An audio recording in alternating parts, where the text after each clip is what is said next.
Welcome to the Minecraft World Tour. I'm just an amateur Minecraft player, but I thought I'd do a tour to show what I've done in my single player world. I've got some cool little inventions around. You're more than welcome to use them if you think it's a good idea. This is the basement. What we've done is drop through water, not onto water. Works just as well, but looks a lot better. So let's chuck on our armor and have a look around. So this is the bottom floor. This is the storage system with an automatic sorting system. Have a shulker unloader here. Just chuck that in. Everything goes to long-term storage. This is an Impulse SV item sorting system. Everything's automatically filtered. We'll put soul sand on the floor, makes you nice and fast. And up above we have got barrels. Barrels look like spruce, so it blends into the roof quite nicely, and you can't even tell what's up there. But yeah, everything's filtered, everything's stored.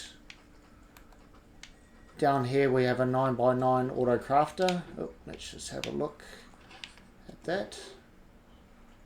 No leftovers. Cool. So that drains the system, and then that will automatically craft it into blocks and send it off to storage. Right, let's have a look at the next floor. Next floor is our token villager trading hall. These guys are all cured, so 1 iron, 1 emerald. 1 iron, 1 emerald. And all the librarians are down here. It's unbreaking for 1, efficiency 5 for 2, mending for 2. So what's that? 5 iron for the 3 best books. It's pretty good.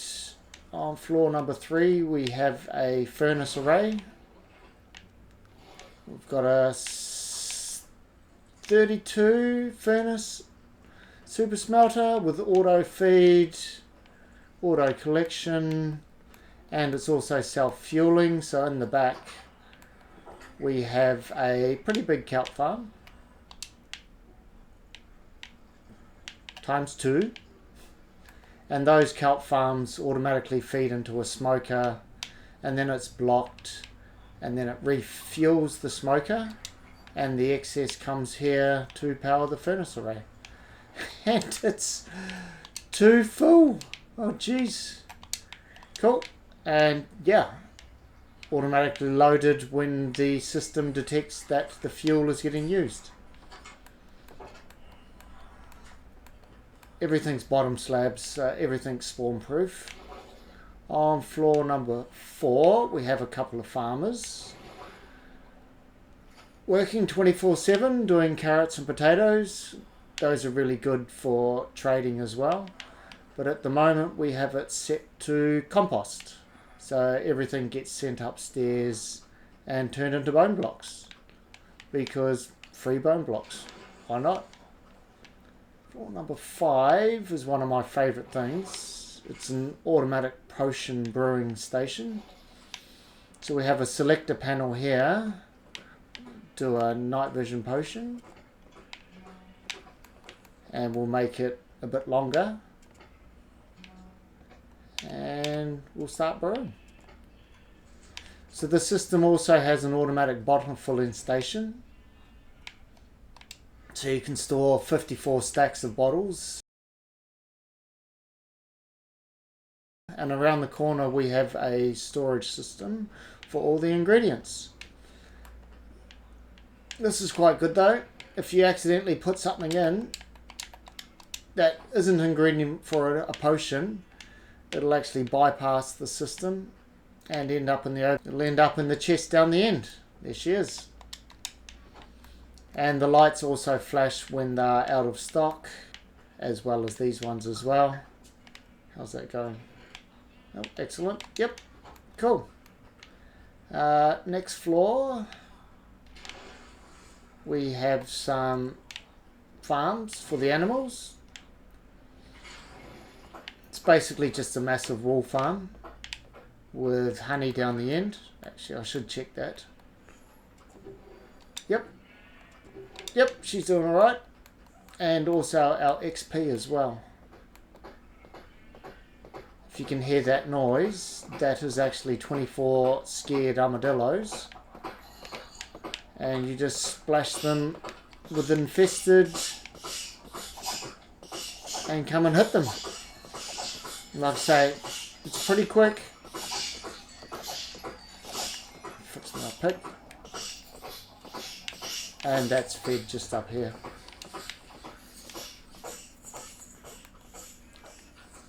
And on floor number 7, we have one of our 2 iron farms. So up here is the iron farm. There's not much to it, just things congregate here. Iron, bone blocks, iron. But the farm's actually out here. If you have a look, you can see some of the redstone for the automatic potion brewer. But we've got 2 villages, one village here, one village here, scared by a disarmed pillager, and the iron comes here. Poppies go here, but also the excess carrots and potatoes come here, get composted and bone blocked.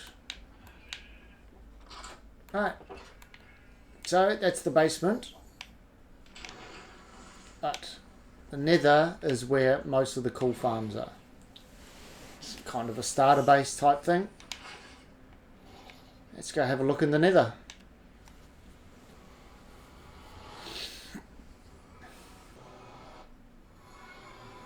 So we're on the nether roof. This is our nether hub. Again, soul sand under slabs to make it nice and speedy. Here's a way if we need to get outside just to get to the nether roof. Nice little 3x3 piston door.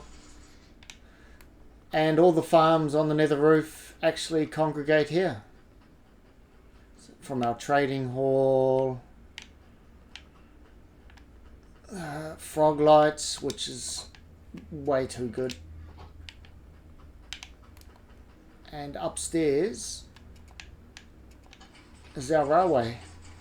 Now all this copper is mined by hand because I couldn't be bothered raiding a trial chamber. And let's have a look. Yeah, we'll go to see the sand farm. Let's go have a look at the sand.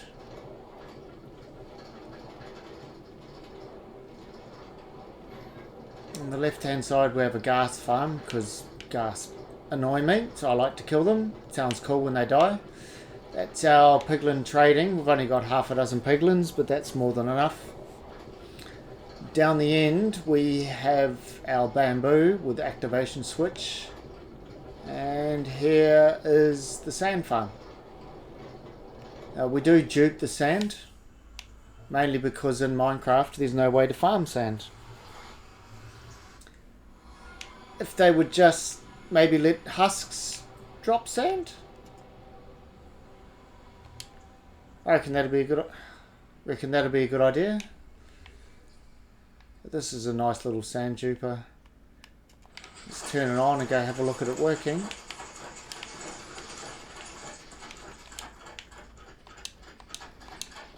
You need the chunk loaders or else it breaks.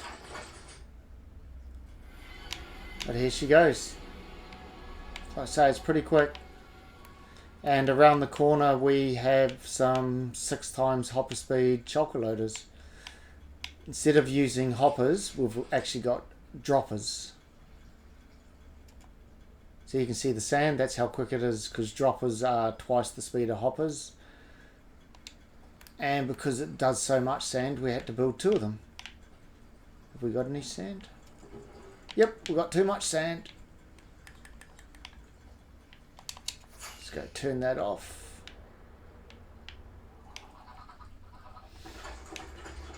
Oh, you have to turn it off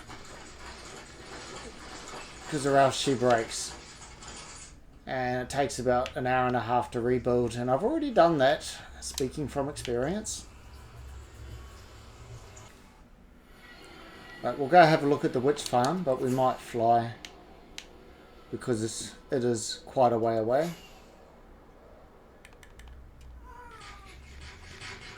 Again, all this copper mined by hand as well. And the prismarine, dark prismarine. It's pretty easy to get once you get a decent guardian farm, which I will show you in a minute. But the witch farm is the reason why we actually picked this specific seed, because there are 4 witch huts within the spawning sphere. And so we dug a little hole and made a quad witch hut farm. So this is the AFK spot right here. And if we go into free cam, so here we've got 1, 2, 3, 4 witch huts.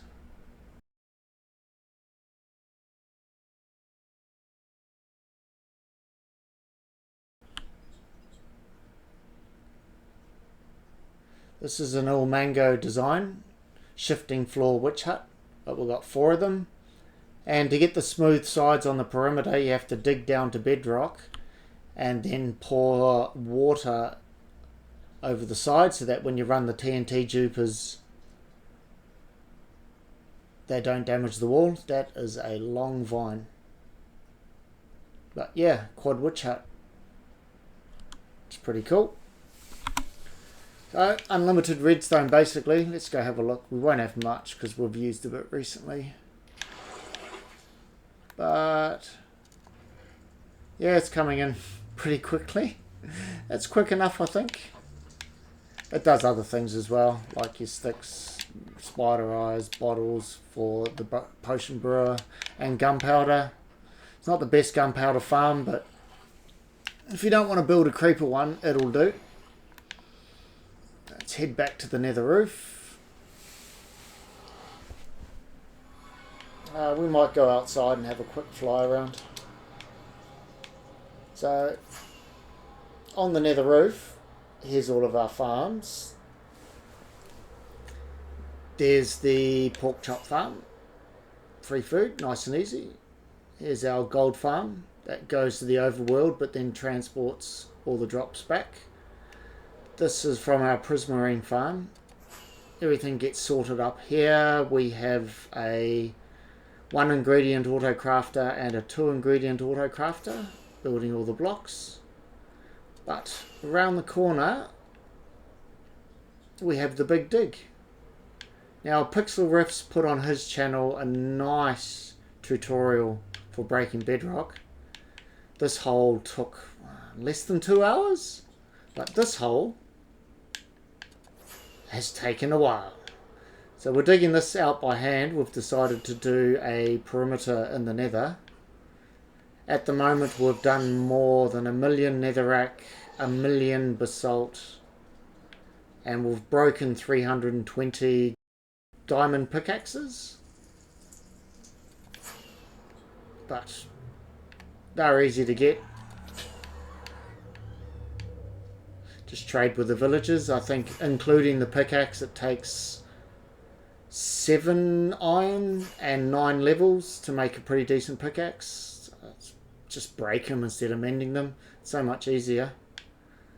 Right, over here we'll actually go to the prismarine farm and have a look.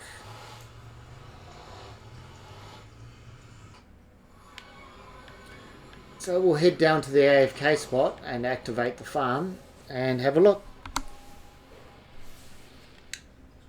So what we've done with this one is completely glassed out the spawning sphere and dug out the monument completely. So the only thing that'll spawn is basically guardians and the odd squid. The squids do not last long though, they get destroyed. So these guys all get sent over to the nether, they die, and their drops are transported to the nether roof, sorted and assembled. So that was a lot of fun to drain. That was sarcasm. Round here, Believe it or not, this is actually a raid farm. Yep, pretty tiny. But we have a villager, raiders spawn up there. It's basically the only way to get totems now. On our island, we have a shulker farm and a cat-powered gunpowder farm, a ink farm, and down here we have a cobblestone generator. But around here, this is a mangrove farm. It's kind of broken, but it kind of still works. Jump up here, plant your mangroves here. They get automatically broken by 4 TNT jupers up there. It's pretty good. This is our moss farm. Surprised nobody on Hermitcraft has built this one, because this one's actually really good. If we fly up and have a look.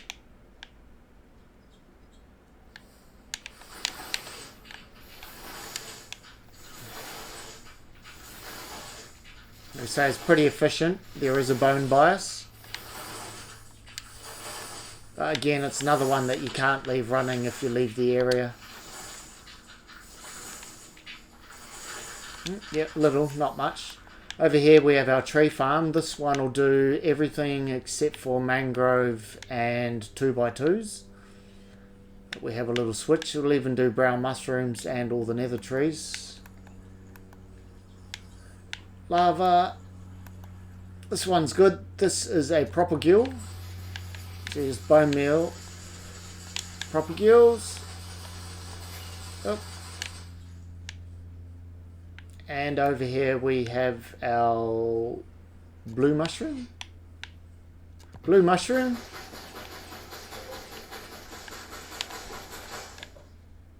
And red mushroom. And that's our industrial island. So that's basically the tour done. We'll head back home.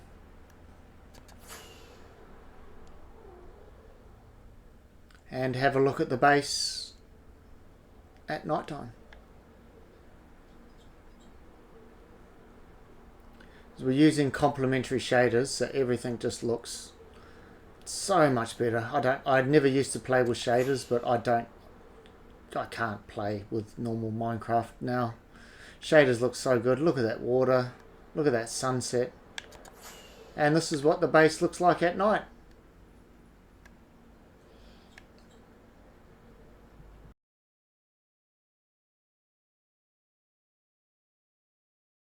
So that's the end of the world tour.